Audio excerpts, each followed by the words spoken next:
You've felt it before, though you never had the words to name it. The strange stillness after surrender, the subtle tension in the presence of forced control, that feeling when someone walks into a room and without saying a word, shifts the entire space.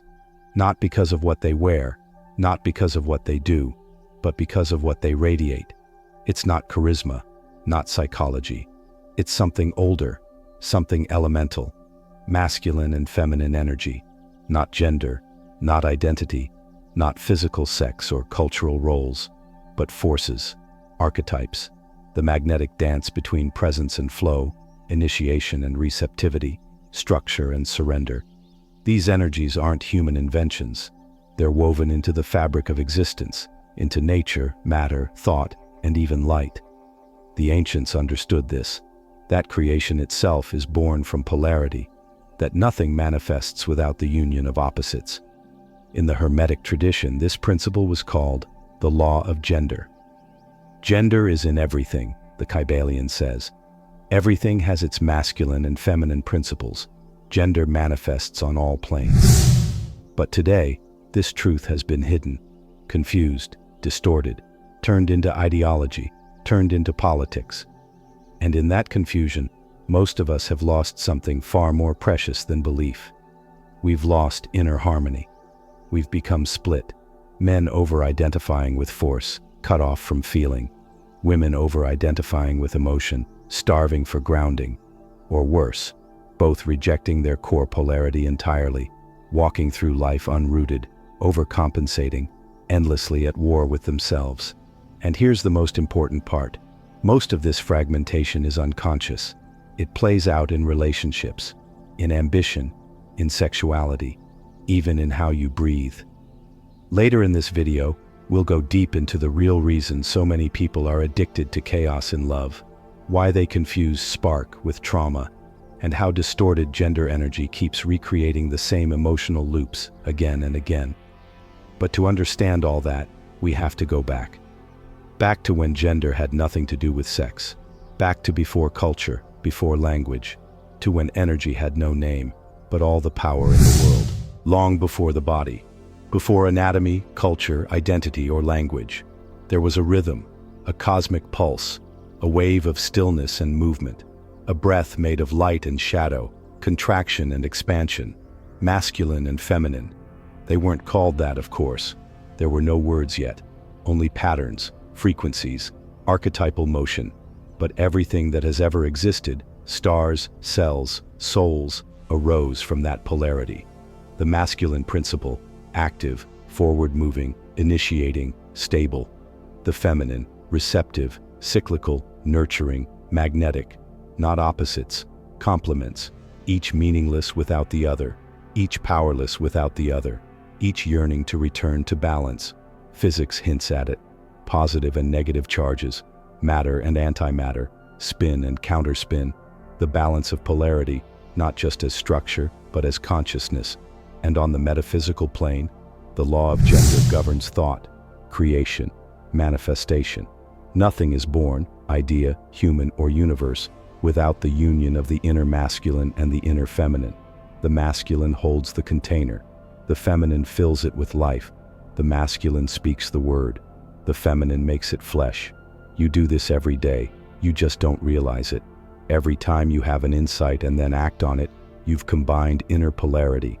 Every time you feel deeply and then express it, you've lived the law. But when this union is blocked, when one side dominates or collapses, imbalance shows up in your mind, your body, your relationships. You start mistaking force for power, chaos for creativity, need for love, and what began as cosmic dance becomes personal suffering.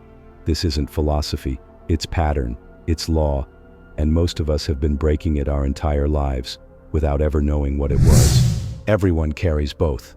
Masculine and feminine energy live within all of us, not as personality traits, but as forces that shape our behavior, our emotions, our choices.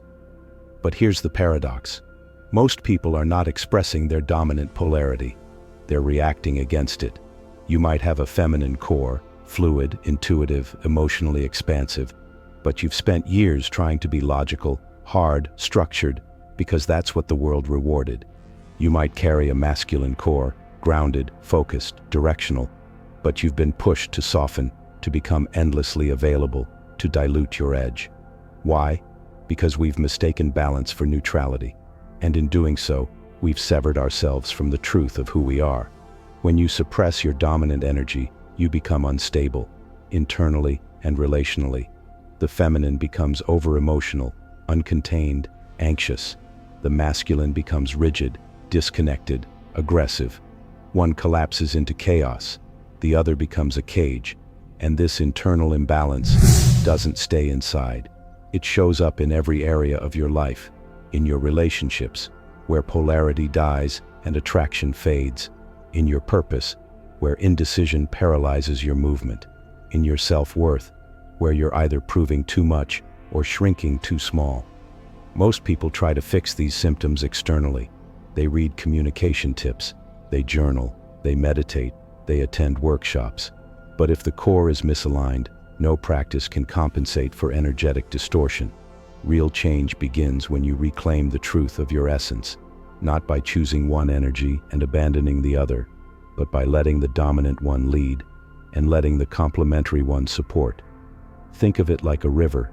The masculine is the banks, structure, direction, purpose. The feminine is the water, flowing, creative, alive. Without the banks, the water floods. Without the water, the banks are dry and lifeless. Together they carve valleys, they shape worlds. So how do you know when you're out of balance? Not mentally, energetically. It's subtle at first. You feel tired without doing much. Your thoughts loop. You overanalyze tiny things. You push when you should wait. You shrink when you should move. And it begins to show up everywhere. In conversations, where you either dominate or disappear. In attraction, where polarity dies, and you find yourself craving connection but unable to sustain desire. In work, where you oscillate between burnout and procrastination, discipline and chaos. These are not random patterns. They are energetic echoes, messages from the field inside you that's been thrown out of rhythm. If your inner masculine is distorted, you might become hyper-controlling, rigid, emotionally unavailable. You'll cling to logic, force decisions, and reject flow.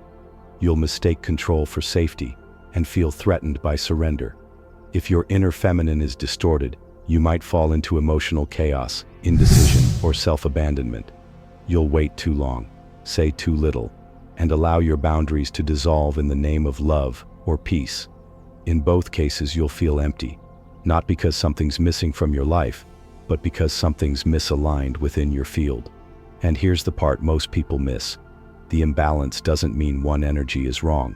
It means the other is not being trusted. You might think your masculine energy is the problem, when really your feminine is just afraid to receive. You might think your feminine energy is too sensitive, when in truth your masculine has forgotten how to protect it.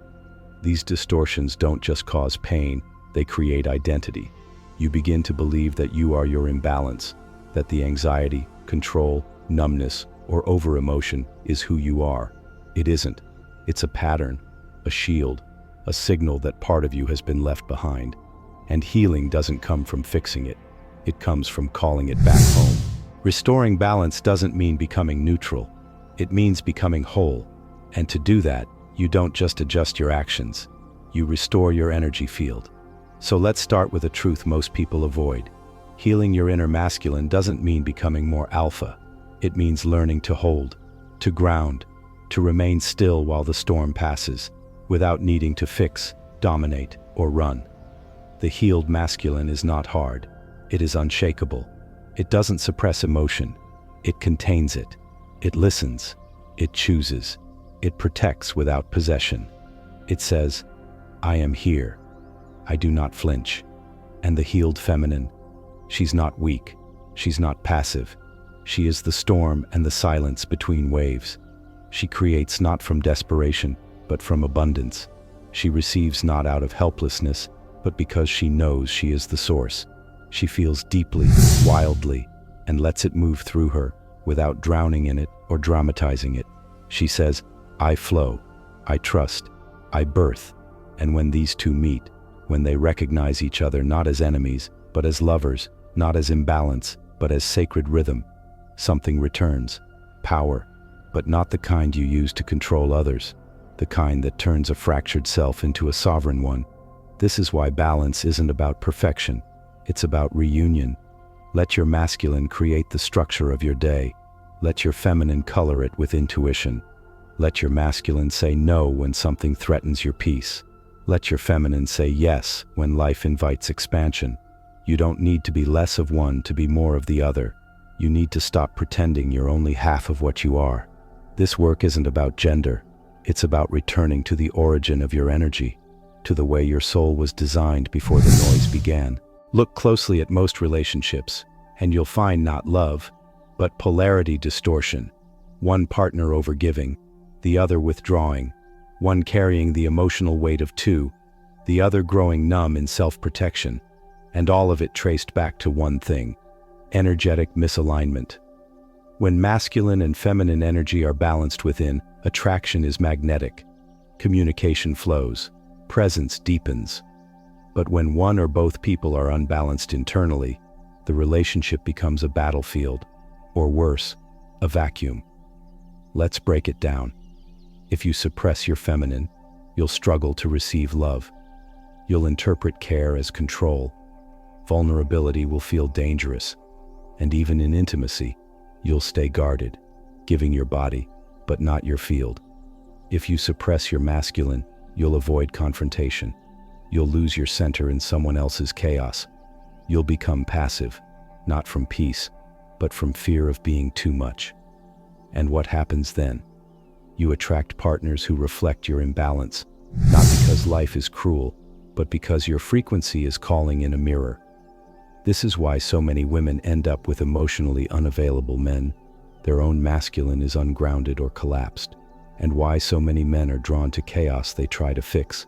Their feminine is suppressed, unseen, unfelt. Attraction without polarity becomes codependence. Sex without polarity becomes numbness. And love without polarity becomes survival, not intimacy. But here's the good news. You don't need the other person to change. You need to become magnetic by restoring your own balance. Because polarity isn't a technique, it's a frequency. And when you hold it, the field responds. This is why people with strong energetic alignment don't chase. They don't beg. They don't explain. They simply walk in the truth of their essence. And the right energies orbit them naturally. You don't need to learn how to attract. You need to remember how to radiate. Most people didn't learn about energy from books. They absorbed it from watching their parents love, fight, withdraw, dominate, collapse. You didn't learn what healthy masculinity looked like. You saw silence, rage, distance. You saw discipline turn into control, protection turn into punishment. Or maybe you saw nothing at all, just absence. So you buried your own masculinity. You feared your edge. You doubted your clarity. You felt guilty for taking up space. Or maybe it was your feminine that was shamed. You were told you were too emotional. That softness was weakness. That sensitivity was a problem to be fixed, not a gift to be honored. So you hardened. You shrunk your heart. You learned to perform peace while bottling storms inside your chest. But here's the truth. These were not your beliefs. They were your adaptations. They were how your nervous system kept you safe in a world that didn't understand your light. And here's the deeper truth. You no longer need those shields. Your inner masculine is not your father's shadow. It is your presence, your protector, your focused awareness. It wants to rise, not to dominate, but to lead. Your inner feminine is not your mother's pain. It is your creativity, your sensitivity, your felt wisdom. It wants to open, not to bleed, but to breathe. The wounding wasn't your fault, but the healing, that's your invitation. Because until you reclaim the parts of you that were exiled by trauma, by culture, by fear, you'll keep recreating the same imbalance in every area of your life. And the moment you bring awareness to this, even just a whisper of it, you start remembering something ancient, not something new, something that's always been waiting for you. When your energy field changes, your outer world must follow. Because reality isn't random, it's reactive. It mirrors your dominant frequency. And the moment your masculine and feminine energies return to balance, You stop chasing outcomes and start attracting alignment. People feel it. They may not know what's shifted, but they sense it. They sense your masculine not in how loud you are, but in how clear you are. They feel your feminine not in what you say, but in how deeply you listen, how fully you feel, without getting lost in the feeling. Your presence becomes magnetic. You no longer need to over-explain, to prove, to fight for space. You walk into rooms differently. You make decisions from your center, not your fear. You speak less, but your words land deeper. And when life gets chaotic, you don't collapse. You hold, not because you're perfect, but because you are anchored. The integrated masculine gives you direction. The embodied feminine gives you depth. Together, they create coherence. And coherence is rare. It's why some people light up a room without saying a word. Why others command respect by simply breathing. It's not charisma. It's energetic integrity. And here's the wild part. You don't even need to try. The more your field becomes whole, the less you need strategy. The less you need control. Because energy precedes form. You start noticing new opportunities.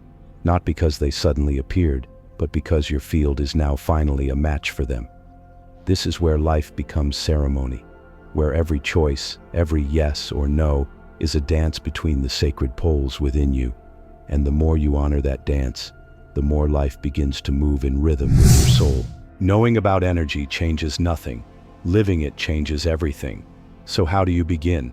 Not by reading more, not by overthinking the polarity inside you, but by returning to the body. Because the body doesn't lie. Try this. When you're about to make a decision, pause. Feel into it, not just think through it. Is it rooted in clarity or urgency? That's the masculine speaking. Is it rooted in intuition or fear? That's the feminine calling out. Begin your day by asking, what would my inner masculine do right now? Where do I need structure, focus, boundaries? Then ask, what does my feminine need? Where can I allow more softness, stillness, or sensation? Let the masculine choose the path. Let the feminine choose the pace. You'll be surprised how your nervous system responds, how the noise softens, how the pressure releases, how you stop needing to get somewhere because you finally feel yourself arriving. Another practice, move. Masculine energy lives in the spine, so stand tall, stretch. Hold your posture like a pillar of presence. Feminine energy lives in the hips and heart, so sway. Breathe deeper. Touch something gently, with your full attention.